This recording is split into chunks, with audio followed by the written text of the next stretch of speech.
اعوذ باللہ من الشیطان الرجیم بسم اللہ الرحمن الرحیم وَإِذْ قَالَ مُوسَىٰ لِقَوْمِهِ يَا قَوْمِ إِنَّكُمْ ظَلَمْتُمْ أَنفُسَكُمْ بِاتِّخَاذِكُمُ الْعِجْلَ فَتُوبُوا إِلَىٰ بَارِئِكُمْ فَاقْتُلُوا أَنفُسَكُمْ ذَٰلِكُمْ خَيْرٌ لَكُمْ عِندَ بَارِئِكُمْ فَتَابَ عَلَيْكُمْ إِنَّهُ هُوَ التَّوَّابُ الرَّحِيمُ۔ اللہ تبارک و تعالیٰ ارشاد فرماتا ہے، اور جب موسیٰ نے اپنی قوم سے کہا، اے قوم میری، تم نے بچھڑا بنا کر اپنی جانوں پر ظلم کیا تو اپنے پیدا کرنے والے کی طرف رجوع لاؤ، تو آپس میں ایک دوسرے کو قتل کرو، یہ تمہارے پیدا کرنے والے کے نزدیک تمہارے لیے بہتر ہے، تو اس نے تمہاری توبہ قبول کی، بے شک وہی ہے بہت توبہ قبول کرنے والا مہربان۔ یہ پانچواں انعام یاد دلایا جا رہا ہے کہ اے بچھڑا پوجنے والے اسرائیلیوں، اگر تم کو اس جرم کی سزا میں اس سرے تک ہلاک کیا جاتا تو بھی کوئی بات نہ تھی، کیونکہ تم نے بغاوت کی تھی اور باغی کی سزا یہی ہے، جیسا کہ فرعون کی قوم کے ساتھ کیا گیا، مگر پھر بھی تم پر کرم کیا گیا کہ تم سے موسیٰ نے فرمایا تم ظالم ہو چکے، لہذا توبہ کرو، اپنی جانوں کو قتل کے لیے پیش کرو۔ پھر تم کو اس بھاری کام کی ہمت بھی ہم نے دی کہ تم نے اس بوجھ کو برداشت کر لیا، پھر کچھ لوگوں کو قتل کرا کر سب کی خطا معاف کر دی، بلکہ مقتولین کو درجہ شہادت عطا فرما دیا، یعنی باغی تھے انہیں شہید بنا دیا، بے شک رب تعالیٰ بہت ہی توبہ قبول کرنے والا مہربان ہے۔ تو اللہ تبارک و تعالیٰ نے بنی اسرائیل سے توبہ کے لیے موسیٰ علیہ السلام کے ذریعے کہلوایا کہ کہہ دو ان سے کہ تم نے بچھڑے کی پوجا کی ہے، تمہیں توبہ کرنی ہوگی، اور توبہ کا طریقہ یہ رہے گا کہ جن لوگوں نے بچھڑے کی پوجا کی ہے وہ سب کے سب جو ہیں قتل کیے جائیں گے، ان سب کو بیٹھنا ہوگا، اور جنہوں نے پوجا نہیں کی ہے وہ لوگ انہیں قتل کریں گے، تبھی تمہاری توبہ قبول ہوگی۔ اندازہ لگائیے آج ہم اور آپ گناہ کرتے ہیں، اللہ کے رسول صلی اللہ تعالیٰ علیہ وسلم جو رحمت للعالمین بن کر تشریف لائے، احسان مانو اپنے پیغمبر کا کہ ہم یہ ہے کہ ہم نے توبہ اگر کتنا ہی بڑا گناہ کیا، یہاں تک کہ ہم نے کفر شرک بھی کر دیا، اور اگر ہم نے سچے دل سے یہ کہہ دیا یا اللہ میں اپنے گناہوں سے توبہ کرتا ہوں تو مجھے معاف کر دے، تو اللہ معاف کر دیتا۔ لیکن ان کی توبہ کے لیے شرط لگا دی گئی کہ قتل کیے جاؤ گے، تمہاری توبہ قبول تب ہوگی جب تمہیں قتل کیا جائے گا، یعنی توبہ بھی کرو اور ساتھ میں قتل بھی ہو، زندگی سے ہاتھ بھی دھونا ہے۔ آج ہمارے مسلمان بھائی شادیوں بیاہوں میں روک لگنے کے باوجود بھی، معلوم ہونے کے باوجود بھی ڈی جے وغیرہ بجا رہے ہیں، کافی حد تک لوگ مان گئے، لیکن کچھ ایسے ناہنجار قسم کے مسلمان ہیں کہ انہیں کیا کہا جائے، دین سے اتنے دور کہ کہنا ہے چلو شادی میں نہیں بجائیں گے، نکاح کی پرابلم آ رہی ہے تو ولیمے میں بجا لیں گے جب نکاح ہو جائے گا۔ کون بجا رہے ہیں؟ ولیمے میں بجا رہے ہیں۔ اب بارات کی جگہ ولیمے میں ڈی جے، منڈے کی جگہ ولیمے میں ڈی جے، کہ اب تو نکاح ہو گیا۔ ذرا آپ سوچو کہاں پہنچ گئے ہو، اس میں آپ علماء کا کیا نقصان کر رہے ہو؟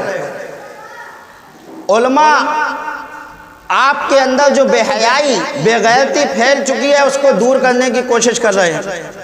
آپ سوچو جب ایک بچہ، چھوٹا سا بچہ ڈی جے پر اپنی بہن کو ناچتا ہوا دیکھے گا، اپنی ماں کو ناچتا ہوا دیکھے گا ہاں میری ماں ناچ رہی ہیں، میری تائی ناچ رہی ہیں، میری پھپھو ناچ رہی ہیں، تو بتاؤ وہ کیا ذہن لے کے پیدا بڑھے گا؟ وہ کہے گا ارے ناچنا کوئی بری بات ہے، یہ تو سب ہے، سب مل کے ناچو۔ کیسی بے حیائی، کیسی بے غیرتی، جو بچہ ماں کو جو ہے ناچتے ہوئے دیکھے گا، اور وہ بھی ڈی جے میں، عام مجلس میں جہاں سب ناچ رہے ہیں وہاں ماں ناچ رہی ہے، وہاں غیر بھی کھڑے ہیں، بلکہ محلے کے بھی کھڑے ہیں،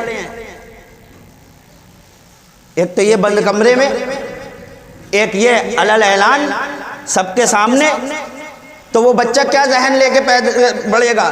اس کے ذہن میں یہ بات آئے گی کہ یہ کوئی بے حیائی کی چیز ہے، یہ بری چیز ہے۔ کہا ارے سب کرتے ہیں تو ایک عام بات ہے، یہ تو ہوتا ہی ہے۔ اور ایک کے یہاں توبہ کرانے گئے تو سننے میں آیا کہ انہوں نے کہا مولانا صاحب وہ کوئی برتھ ڈے وغیرہ میں کسی جگہ کسی اور فنکشن میں کر رہے تھے، تو پتہ چلا تو ٹیم پہنچی تو کہا بھائی تو یہ کیا کر رہے ہو آپ سب غلط؟ تو بولا مولانا صاحب بارات میں ہی تو گناہ ہے، اس میں گناہ تھوڑی ہے۔ تو بولو یہ ذہن کیوں بن رہا ہے؟ جو گناہ ہے وہ ہر جگہ گناہ ہے، یہ تھوڑی کہ بارات میں گناہ ہے اور برتھ ڈے میں جائز ہو گیا۔ تو اے میری قوم باز آؤ اس چیز سے، جیسے علماء محنت کر رہے ہیں، آپ کی مدد بہت ضروری ہے، میں بار بار کہہ رہا ہوں عوام کی مدد بہت ضروری ہے۔ آپ اگر آج آپ نے ساتھ نہیں دیا تو یاد رکھو قیامت کے دن آپ کو بخشا نہیں جائے گا، پوچھا جائے گا اس بارے میں، رب سوال کرے گا اے میرے بندو علماء محنت کر رہے تھے، تم ایسی باراتوں میں جا کر کھا رہے تھے، جہاں ڈھول تاشا بج رہا تھا تم سے نہیں ہوا کہ ایسی بارات سے واپس آ جاتے کہ نہیں جب ہمارے علماء اتنی کوشش کر رہے ہیں تو ہم بھی ایسی باراتوں میں کھانا نہیں کھائیں گے جہاں ڈھول تاشا باجا بجے۔ تم گئے اپنے کھا کر آ گئے، تمہیں کوئی مطلب ہی نہیں، ڈی جے بجا کوئی بات نہیں، علماء روک رہے ہیں اچھا کر رہے ہیں یہ تو کہہ رہے ہو، لیکن آپ ساتھ کب دو گے؟ اگر آپ ساتھ میں آ جاؤ تو یہ کام بہت جلد رک جائے گا، لیکن نہیں دے رہے ہو آپ لوگ ساتھ۔ اگر ساتھ دیتے تو ویسے ہی جو ہے ڈھول تاشے بازوں میں مہمان سب پہنچتے ہوتے۔ میرے بھائیوں آپ سے گزارش ہے، التجا کروں گا کہ آپ آگے آئیے، جب کوئی آپ کو یہاں دعوت دینے آئے تو یہ بات پہلے رکھ دیں کہ جو ہے مڈے میں ڈی جے وغیرہ تو نہیں بجے گا، ڈھول تاشا باجا تو نہیں ہوگا، ہم تبھی دعوت قبول کریں گے آپ کی۔ اور اگر ڈھول تاشا باجا ہوگا یا منڈے میں آپ ڈی جے وغیرہ بجاؤ گے تو بھائی ہم نہیں آ سکتے۔ اور یہ حکم شریعت کا ہے، شریعت کا یہ حکم ہے، آپ باہر شریعت اٹھا کر دیکھ لو، اس میں لکھا ہوا ہے کہ جب معلوم ہو پہلے سے کہ کہیں کسی بارات میں ڈھول تاشا باجا ہے تو یہ حکم عوام علماء سب کے لیے ہے کہ وہ اس بارات میں نہ جائیں۔ آپ اٹھا کے دیکھو باہر شریعت، جب معلوم ہے ہمیں پہلے سے تو یہ حکم سب کے لیے ہے، ہر مسلمان کے لیے یہ حکم ہے کہ وہ اس بارات میں شرکت نہ کرے۔ تو میں توبہ کی بات آئی تو میں نے یہ ذکر کر دی، آج جگہ جگہ ڈھول بج رہے ہیں، بجا لے رہے ہیں، پھر پہنچ جا رہے ہیں نکاح کے ٹائم پر کہہ رہے ہیں امام صاحب ہم سے غلطی ہو گئی معاف کر دیجئے، ہم توبہ کرتے ہیں۔ تو یاد رکھو توبہ کسے کہتے ہیں؟ یہ تھوڑی کہ آپ نے سوچا ہاں کر لیا، لاؤ اب تو نکاح کا ٹائم ہے اب توبہ کر لو، اگلی پھر بارات ہوگی پھر کر لیں گے، یہ کوئی طریقہ ہے؟ اللہ دلوں کے راز جاننے والا ہے۔ آپ یہاں اپنا جو ہے اس وقت ظاہر میں کہہ کر توبہ کر لے رہے ہو اور کہہ رہے ہو چلو نکاح تو ہو ہی گیا اس بہانے سے ہمارا، لیکن یہاں جو ہے آپ نے نکاح پڑھا لیا، کیسے توبہ کری اللہ جانتا ہے اس کو، کہ آپ نے دل سے کری ہے یا اوپری دل سے کری ہے، لیکن قیامت کے دن کیا بچو گے؟ کیا وہ توبہ یہاں کام آ گئی، آپ کا نکاح ہو گیا کہ قیامت میں آپ کو وہ توبہ بچائے گی؟ ہرگز نہیں بچائے گی۔ توبہ تبھی بچائے گی وہ جب آپ سچے دل سے کرو گے کہ واقعی ہم شرمندہ ہیں اس چیز سے اور آئندہ اب کبھی نہیں ہوگا۔ اللہ تبارک و تعالی ہمیں اور آپ کو سب کو توفیق عطا فرمائے کہ ہم سب اپنی شادیاں سنت کے مطابق ادا کریں۔ تو عرض کر رہا تھا کہ بنی اسرائیل کی توبہ کیسے قبول ہوئی کہ تمہیں قتل کیا جائے گا۔ اب وہ واقعہ سنیے، دیکھیے، عبرت حاصل کیجئے کہ ان لوگوں نے کیسے لوگ تھے وہ کہ جیسے انہوں نے گناہ کیا ویسے ہی توبہ بھی کی۔ جب موسیٰ علیہ السلام نے بچھڑا پوجنے والوں کو قتل کا حکم دیا تو انہوں نے کہا کہ ہم رب کے حکم پر راضی ہیں۔ تب حضرت موسیٰ علیہ السلام نے ان سے فرمایا کہ مجرمین بغیر ہتھیار اور بغیر خود اور ذرہ کے باہر آ جائیں اور اپنے دروازوں پر دو زانو بیٹھ جائیں اور اپنے زانو اپنے پیٹھ سے باندھ لیں اور اپنے سر زانو پر رکھ لیں اور تلوار اپنی گردن پر لیں، نہ تو کوئی اپنا زانو بند کھولے، نہ تڑپے اور نہ ہاتھ پاؤں مارے۔ اگر کسی نے آنکھ اٹھا کر بھی قاتل کو دیکھا یا اس کی تلوار کا وار اپنے ہاتھ یا پاؤں سے روکا تو اس کی توبہ قبول نہ ہوگی۔ جب مارا جائے تو یہ نہیں ہاتھ سے روکنے کی کوشش کرو، مرنا ہے بالکل، اگر تم نے ہاتھ سے روکنے کی بھی کوشش کی تو تمہاری توبہ قبول نہیں ہوگی، یہ یاد رکھ لینا۔ پہلے موسیٰ علیہ السلام نے بتا دیا جب یہ سب لوگ اس پر تیار ہو گئے تو موسیٰ علیہ السلام نے حضرت ہارون سے فرمایا کہ ان 12,000 آدمیوں کو حکم دو جو بچڑے کی پوجا سے محفوظ رہے کہ ننگی تلواریں لے کر ان بندھے ہوئے آدمیوں کے پاس جائیں اور انہیں قتل کرنا شروع کر دیں۔ جنہوں نے پوجا نہیں کی تھی کہا جاؤ ان سے کہو کہ ان پوجا کرنے والوں کو قتل کرو۔ چنانچہ اس پر فوراً عمل کیا گیا۔ آپ نے ایک بلند جگہ کھڑے ہو کر آواز دی کہ اے مجرم اسرائیلیوں، تمہارے بھائی تلواریں سوٹتے ہوئے تمہیں قتل کرنے آ رہے ہیں، اللہ سے ڈرو اور صبر کرو۔ جب قاتلین مجرمین کے پاس پہنچے تو محبت کی وجہ سے قتل نہ کر سکے۔ جب وہ 12,000 قتل کرنے کے لیے آئے انہیں تو محبت، کیونکہ کوئی ان میں ان کا بھائی تھا، کوئی ان میں ان کا بھتیجا تھا، کوئی ان میں ان کا چچا تھا، کوئی ان میں ان کا باپ تھا، تو ان کی تلواریں اٹھی نہیں مارنے کے لیے، قتل نہ کر سکے کیونکہ یہ ان کے بھائی بھتیجے اور بیٹے پوتے تھے۔ اور موسیٰ علیہ السلام سے عرض کیا کہ ہمارے ہاتھ ان پر نہیں اٹھتے، اپنے ہاتھوں سے اپنے جگر کے ٹکڑوں کو کیسے قتل کیا جائے؟ یہ کوئی کہانی نہیں ہے، کلیجہ منہ کو آتا ہے۔ تصور کرو، غور کرو، اپنے ہاتھ سے اپنے بھائیوں کو مارنا، لیکن توبہ قبول ہونے کی شرط ہی یہی لگائی تھی کہ ایسا ہی کرو گے تبھی توبہ قبول ہوگی۔ بھتیجے اور بیٹے پوتے تھے اور موسیٰ علیہ السلام سے عرض کیا کہ ہمارے ہاتھ ان پر نہیں اٹھتے، اپنے ہاتھوں سے اپنے جگر کے ٹکڑوں کو کیسے قتل کیا جائے؟ تب ان پر ایک نہایت سیاہ بادل بھیجا گیا جس سے سارے میدان میں اندھیرا ہو گیا اور کوئی کسی کو نہ دیکھ سکا، اور حکم ہوا کہ جاؤ اب انہیں قتل کرو۔ چنانچہ ایک دن میں، اور بعض روایات میں ہے کہ 3 دن میں 70,000 آدمی قتل ہو گئے۔ 70,000 آدمی قتل کر دیے گئے۔ 1 دن لگا یا 3 دن لگے اس میں۔ تب بنی اسرائیل کے بچے اور عورتیں موسیٰ علیہ السلام کے پاس آ کر شور فریاد کرنے لگے کہ اے موسیٰ، رب سے رحم کی درخواست کرو۔ حضرت موسیٰ و ہارون علیہ السلام ننگے سر روتے ہوئے، عاجزی کرتے ہوئے میدان میں آئے اور عرض کیا اے مولا، اسرائیلی ہلاک ہوئے جا رہے ہیں، اب رحم فرما۔ تب وہ بادل سیاہ ہٹا اور حکم آیا کہ اب قتل بند کر دو۔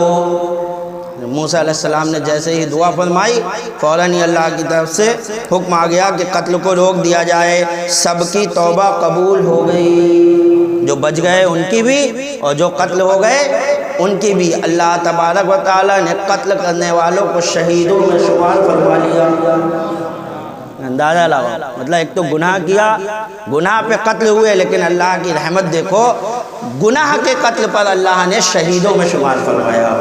کیوں؟ کیونکہ اپنے رب کی رضا پر راضی رہے، اس وجہ سے اللہ نے انہیں شہادت کا درجہ دیا۔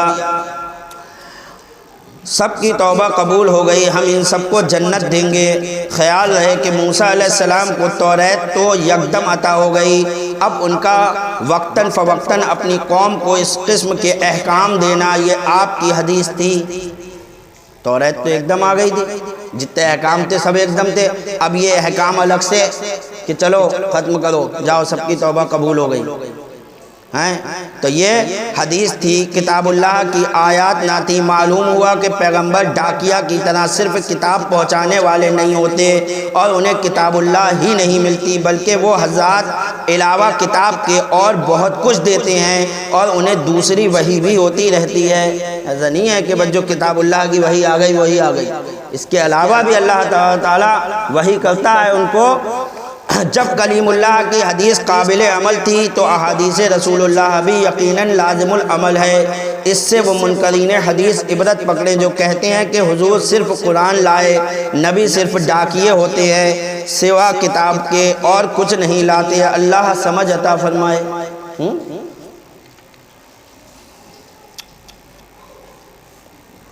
وَإِذْ قُلْتُمْ يَا مُوسَىٰ لن نؤمن لك حتى نرى الله جهرة فأخذتكم الصاعقة وأنتم تنظرون ثم بعثناكم من بعد موتكم لعلكم تشكرون۔ اور جب تم نے کہا اے موسیٰ ہم ہرگز تمہارا یقین نہ لائیں گے جب تک اعلانیہ خدا کو نہ دیکھ لیں، وہ واقعہ تو ختم ہو گیا۔ اب ایک اور واقعہ اللہ تعالیٰ ذکر فرما رہا ہے بنی اسرائیل کا کہ تم نے موسیٰ علیہ السلام سے یہ کہا کہ ہم خدا پر اس وقت تک یقین نہیں لائیں گے جب تک اپنی آنکھوں سے خدا کو نہ دیکھ لیں۔ تو تمہیں کڑک نہا لیا اور تم دیکھ رہے تھے، پھر مرے پیچھے ہم نے تمہیں زندہ کیا کہ کہیں تم احسان مانو۔ اب یہ واقعہ سنیے، یہ واقعہ کب ہوا؟ جب 70,000 اسرائیلی کفار کفارے میں قتل ہو چکے، تب موسیٰ علیہ السلام کو حکم الہی ہوا کہ تم کچھ باقی ماندہ لوگوں کو لے کر اس گناہ کی معذرت کے لیے کوہ طور پر حاضر ہو، کہ کچھ لوگوں کو اپنے چھانٹ لو اور سب کو لے کر کوہ طور پر آؤ اور وہاں پر یہ لوگ معذرت چاہیں اور وہاں یہ لوگ اپنی قوم کی طرف سے معافی چاہیں، کیونکہ یہ وہ جنگل ہے جہاں موسیٰ علیہ السلام رب سے ہم کلام ہوتے ہیں۔ جنگل کی برکت سے توبہ جلد قبول ہوگی۔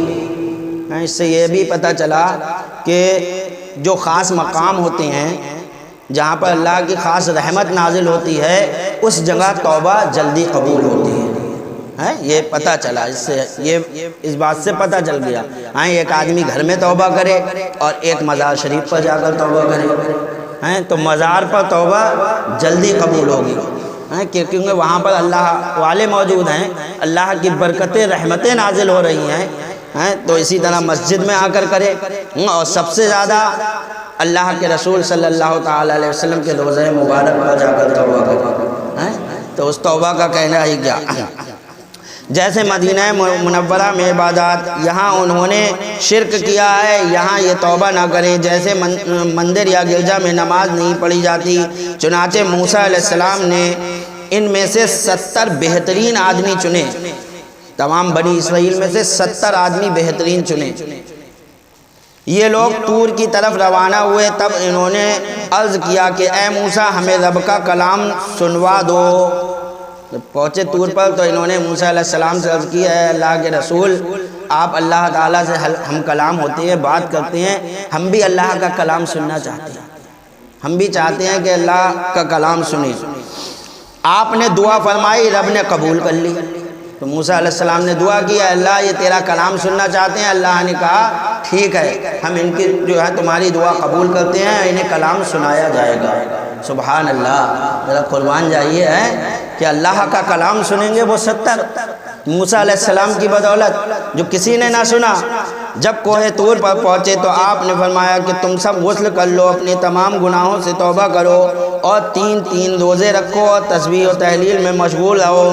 جب آپ پہاڑ پر پہنچے تو ان لوگوں کو نیچے کھڑا کیا اور خود اوپر تشریف لے گئے۔ انہوں نے دیکھا کہ ایک نورانی ستون ابر سفید کی رنگ کا نمودار ہوا اور آہستہ آہستہ پھیلتا گیا، یہاں تک کہ سارے پہاڑ کو اس نے گھیر لیا اور موسیٰ علیہ السلام اس میں گر گئے۔ پھر رب نے ان سے کلام فرمایا، یہ لوگ نیچے کھڑے ہوئے کلام الہی سن رہے تھے۔ ان کو نیچے آواز آ رہی تھی کہ موسیٰ علیہ السلام بات کر رہے ہیں اللہ سے، اللہ کا کلام اور موسیٰ علیہ السلام کا کلام یہ سن رہے ہیں، نیچے کھڑے ہو کر سن رہے تھے۔ انہوں نے عرض کیا کہ یہ تمام گفتگو صرف موسیٰ سے ہو رہی ہے، ہم پر بھی کرم فرمایا جائے۔ ہلکے ہلکے شوق بڑھنے لگا کہ ابھی تو موسیٰ سے ہی بات کر رہا ہے، اللہ تعالیٰ ہم سے بات کرے۔ اللہ اکبر، کہا ہم سے بات کرے، فرمایا جاوے اور کوئی بات ہم سے بھی خطاب کر کے فرما دی جائے کہ یکایک نور کی تجلی ان کی طرف کوندھی اور پھر ان کے کان میں آواز آئی کہ انی انا اللہ، بے شک میں اللہ۔ اب کلام ان سے ہو رہا ہے، انی انا اللہ لا الہ الا انا ذو بکۃ اخرجکم من ارضی مصر فاعبدونی ولا تعبدوا غیری، یعنی ہم اللہ ہیں، ہمارے سوا کوئی معبود نہیں، ہم مکہ والے ہیں، ہم تم کو مصر سے نکالیں گے، تم ہماری ہی عبادت کرنا، کسی اور کی نہ کرنا۔ ان سے کلام ہوا۔ جب یہ ابر صاف ہو گیا اور موسیٰ علیہ السلام نیچے تشریف لائے، تب آپ نے پوچھا کہ کہو تم نے رب کا کلام سنا؟ وہ بولے کہ سنا تو ہے، مگر کیا خبر کہ کون بول رہا تھا۔ اب یہاں پر دیکھیے، مطلب سننے کے باوجود بھی اب کہہ رہے ہیں یہ پتہ نہیں کہ اللہ ہی تھا یا کوئی اور تھا، کیا خبر کون بول رہا تھا، ہم نے رب کو نہ دیکھا، یہ صرف آپ فرماتے ہیں کہ بولنے والا رب تھا، ہم کو یقین نہیں آتا، آپ رب کو صاف صاف شکل و صورت میں دکھا دیں۔